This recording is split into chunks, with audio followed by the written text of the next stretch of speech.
Sean bienvenidos a este podcast Entrenamiento Legal. Desde que estamos en las aulas de las facultades de Derecho, soñamos con ser abogados exitosos. Que esta profesión nos permita cumplir nuestras metas personales y patrimoniales.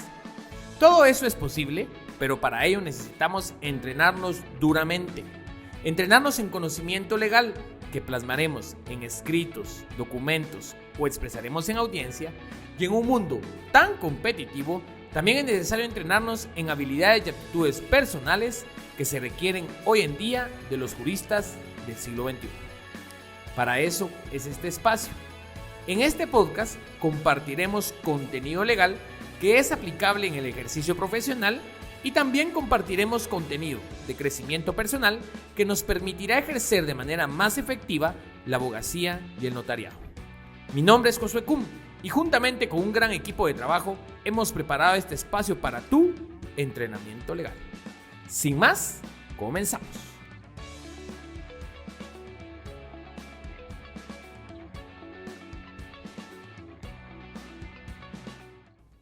Sean bienvenidos a su podcast Entrenamiento Legal. El día de hoy vamos a tener nuestro capítulo número 12, el cual vamos a platicar sobre arrendamiento de bienes. 6 cosas que debemos saber aunque no seamos abogados especialistas. Y el objetivo de esta serie, que dicho sea de paso, este va a ser el último capítulo de esta serie de cosas básicas que aunque no seamos especialistas debemos de conocer, era que al menos algunos aspectos que nos preguntamos nosotros mismos por nuestros casos propios o nos preguntan parientes o amigos y a veces nosotros no nos especializamos en el tema, pero son cosas que vale la pena tener en mente. Y el día de hoy sobre los arrendamientos de bienes vamos a la cosa número 1, que es la tácita reconducción. Normalmente todos nos recordamos por haber estudiado en nuestros privados sobre la tácita reconducción y esta institución tiene lugar cuando un contrato de arrendamiento tiene un plazo determinado y vencido ese plazo, el arrendatario paga una renta más y no entrega la cosa, el arrendador recibe la renta sin hacer reserva y en tal sentido se va a entender prorrogado el contrato por tiempo indefinido. ¿Qué es lo importante de esto? Que no nos puede pasar que ocurra este fenómeno, porque nuestro cliente va a querer subir la renta y no va a poder. ¿Y por qué no va a poder? Porque la ley establece que se va a entender el prorrogado en las mismas condiciones por tiempo indefinido. ¿Qué quiere decir? Que si yo después le quiero subir la renta, no voy a poder hacerlo. O variar de alguna condición, no voy a poder hacerlo.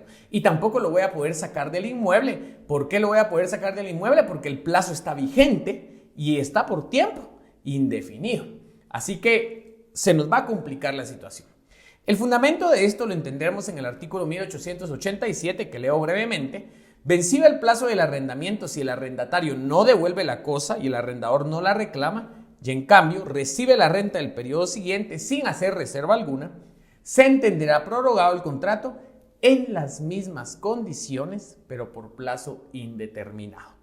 Entonces, leo el segundo párrafo. La prórroga del contrato por voluntad expresa o tácita de las partes extingue las fianzas y seguridades que un tercero haya prestado para garantizarlo, salvo que el fiador se obligue expresamente. Obviamente ese tema de la extinción de fianzas, salvo expresión de aceptación del fiador, es algo que también tiene como consecuencia, pero ya te comento que el primer punto es que no nos puede pasar la tácita reconducción. Y aquí te comparto algo, un tip que te puede servir, es que cada vez que celebres tú un contrato de arrendamiento, apunta en tu calendario el plazo. Y tu calendario, mejor si es un calendario electrónico, por ejemplo, yo utilizo Google Calendar, que es buenísimo. Y entonces tú creas un evento un mes o un mes y medio antes del vencimiento del plazo del contrato.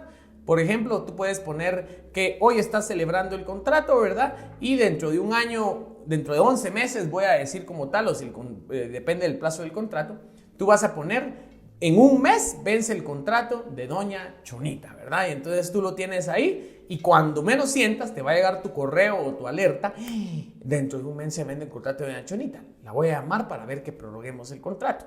Y entonces con eso, primero le estás dando un excelente servicio a tu cliente y segundo estás trayendo trabajo para para tu oficina profesional, ¿verdad? Y entonces vas a tener ese trabajo recurrente y no se te van a ir de las manos. Y aquí algo también relevante es que este tip de agendar la vigencia de los contratos es aplicable a cualquier contrato que tenga definido plazo o incluso ante los nombramientos. Así que te aconsejo allí y hasta puedes poner el número de doña Chonita y toda la cuestión para que se te quede ahí. Si te cambias de celular, todo lo tienes grabado en tu calendario. Pues en conclusión, es importante que tú tengas bien en cuenta que no vaya a ocurrir esta tácita reconducción. Y además, otra de las cuestiones que tomamos los notarios cuando redactamos el tema del plazo, ponemos, ¿verdad?, que no obstante el plazo se cumpla, esté vencido, se establece expresamente que es voluntad de ambas partes que aunque se entregue una renta después y no se devuelva la cosa y se acepte la renta, no se va a tener por prorrogado el contrato por plazo indefinido y el mismo se va a entender prorrogado por la cantidad de rentas, por el tiempo que la renta se pague y en dicho sentido, bajo ninguna circunstancia se puede entender el presente contrato como prorrogado de tiempo indefinido. Yo hasta te comparto que pongo en mi redacción, en base al artículo 19 de la Ley de Organismo Judicial, manifiesta el arrendatario que renuncia a cualquier derecho a su favor respecto a entender por prorrogado el presente contrato a tiempo indeterminado, a tiempo indefinido. Entonces ya te comparto unos tips que me lo pongo yo para que no me vaya a ocurrir ningún efecto de tácita reconducción. Así que, primer tema, la tácita reconducción y todo lo que conlleva el efecto. La segunda cuestión que vale la pena que tú sepas, aunque no seas un abogado especialista respecto a arrendamientos, es que si se vende la casa, deben respetar el contrato. Pongamos el ejemplo. Hagan de cuenta que tú estás arrendando una oficina, pongamos una oficina profesional, y el arrendante es propietario y va a vender la oficina a otra persona. Esa nueva persona, ese nuevo propietario, te va a decir: mire, Lick, le voy a pedir por favor que me abandone en 15 días la propiedad porque yo se la acabo de comprar y la voy a usar. Si tú tienes un contrato de arrendamiento vigente, debe respetarse ese contrato. Esto es en amparo del artículo 1894 del Código Civil, que establece: si durante el arrendamiento el arrendador enajena la cosa, el nuevo dueño no podrá negarse a mantener en el uso de ella al arrendatario mientras no expire el término del contrato. Es decir, te tienen que respetar el plazo del contrato. Obviamente al vencimiento pues ya va a tener allí. Tercera circunstancia importante como tal. Si no quiere tu cliente que subarrende, debe ser una disposición expresa. ¿Qué quiere decir esto? Que probablemente tienes que revisar tu minuta de los arrendamientos y debes asegurarte que diga que es prohibido subarrendar, ya que si no lo pones, la ausencia de disposición sobre este aspecto va a tener por permitido el subarrendamiento. ¿Qué quiere decir? El subarrendamiento se permite salvo que se prohíba y esto está amparado en el artículo 1890. El arrendatario podrá subarrendar en todo o en parte la cosa arrendada si no le ha sido prohibido expresamente, pero no puede ceder el contrato sin expreso consentimiento del arrendador. Esta primera parte nos establece que es un derecho subarrendar salvo que me lo prohíban expresamente. Entonces nosotros como notarios no se nos puede pasar esto y debemos de prohibir expresamente el subarrendamiento si tal es la voluntad de nuestro cliente y debemos de preguntarle al respecto.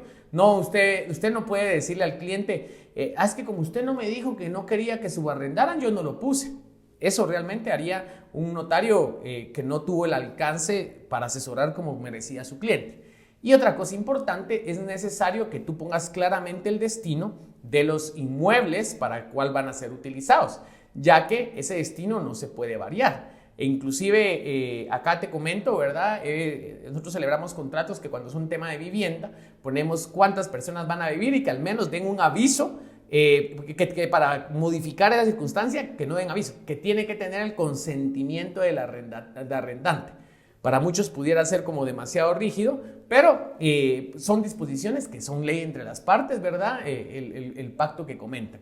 Lo que sí es importante es que sepas que es necesario poner el destino, ya que el segundo párrafo del 1890 nos dice El subarrendo total o parcial no menoscaba los derechos ni las obligaciones que respectivamente corresponden al arrendador y al arrendatario, ni altera las garantías constituidas para seguridad del contrato.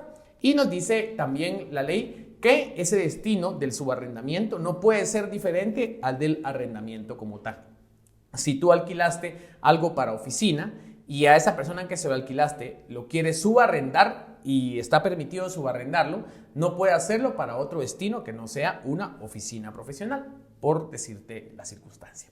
Entonces, el punto número 3 es que si no quieres que subarrenden, lo tienes que prohibir de manera expresa. Punto número 4. Puedes abandonar en cualquier tiempo el inmueble, como arrendatario, por supuesto. Y esto es algo importante porque a veces uno tiene la pena que el contrato es por un año y entonces a los 3-4 meses yo necesito salirme del lugar y entonces normalmente la posición del arrendante es no, usted se va a salir pero me deja pagar todas las demás rentas. Y entonces, o no, usted no se puede ir porque tiene que ir, entonces págueme tal y tal circunstancia. Ya te comento que la ley estipula al respecto.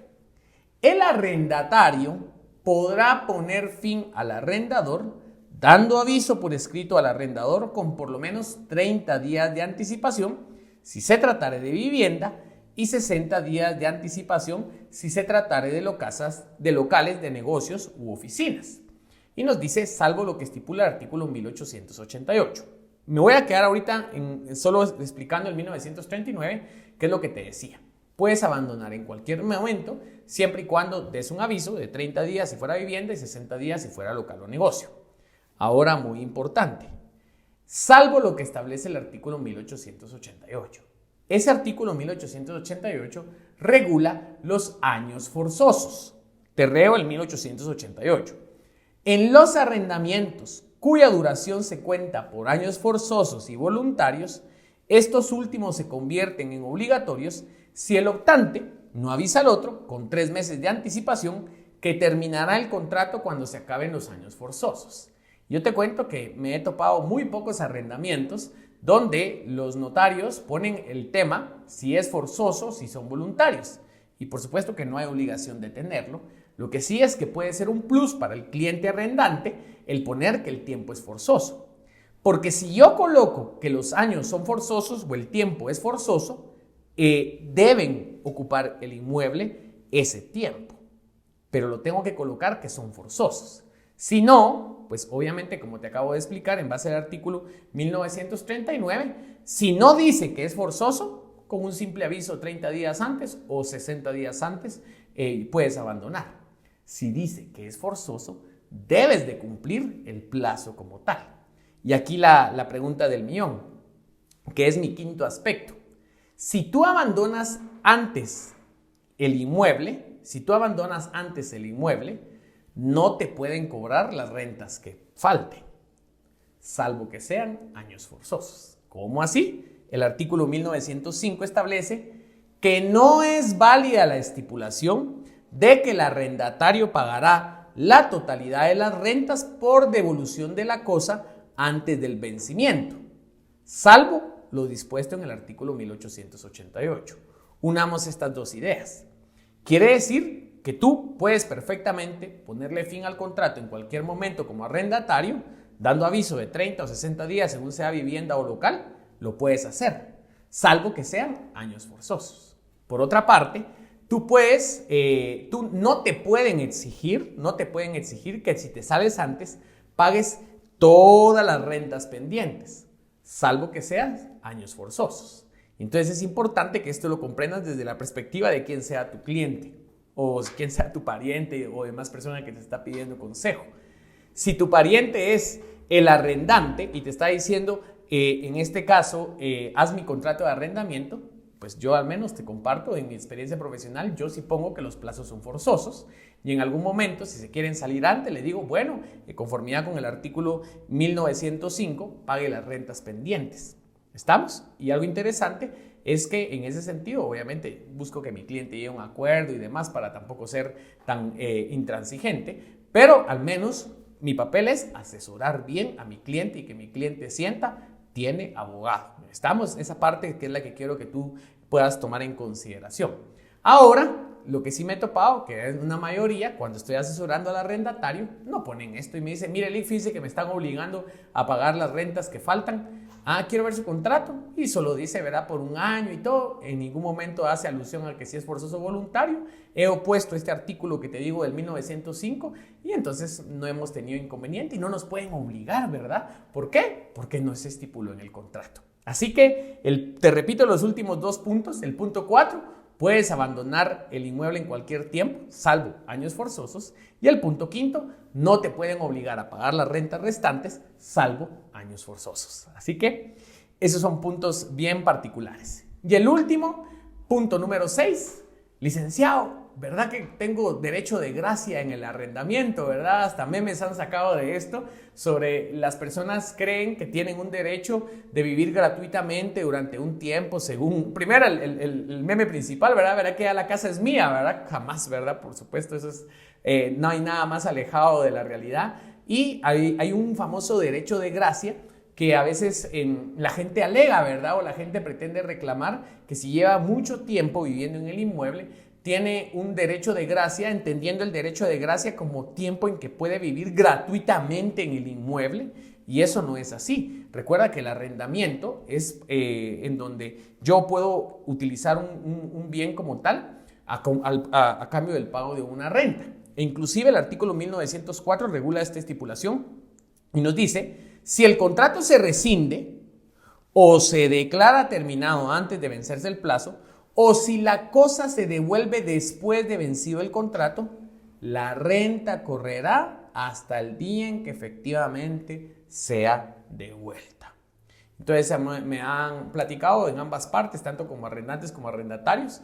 Cuando me dicen los arrendantes, mire, fíjese que me está pidiendo el derecho de gracia y que no me va a pagar porque no sé qué, leemos este artículo y entra en conciencia de la parte arrendataria. O en su caso me preguntan, mire, ¿cuánto es mi derecho de gracia por estar viviendo tantísimo tiempo en el inmueble? Y yo les digo, miren, la verdad que lo que usted debe de pagar es hasta el último día de arrendamiento. Y obviamente ahí ya entra nuestro papel negociador para ver en qué sentido podemos ayudar al cliente. Pero es importante que se nos quede esa frase: la renta correrá hasta el día en que efectivamente sea devuelta la cosa. Y ese es el punto número 6, que tengas muy en claro, en base al artículo 1904, que la renta va a correr hasta el día en que efectivamente sea devuelta. Así que las 6 cosas que debemos de saber, aunque no seamos unos especialistas en derecho civil sobre los contratos de arrendamiento, es tener en claro la tácita reconducción, saber que si venden la casa, yo no puedo pedirle a esas personas que abandonan el inmueble, ¿verdad? Salvo, tengo que respetar el contrato de arrendamiento. Tercero, que tengo que prohibir expresamente el subarrendamiento si no se va a entender por permitido. 4, que puedo abandonar el inmueble en cualquier momento, salvo que sea año forzoso. Debo hacer también el aviso respectivo. 5, que no me pueden cobrar las rentas que falten, salvo que sean años forzosos. Y 6, que debe pagar hasta el día que sea devuelta la cosa.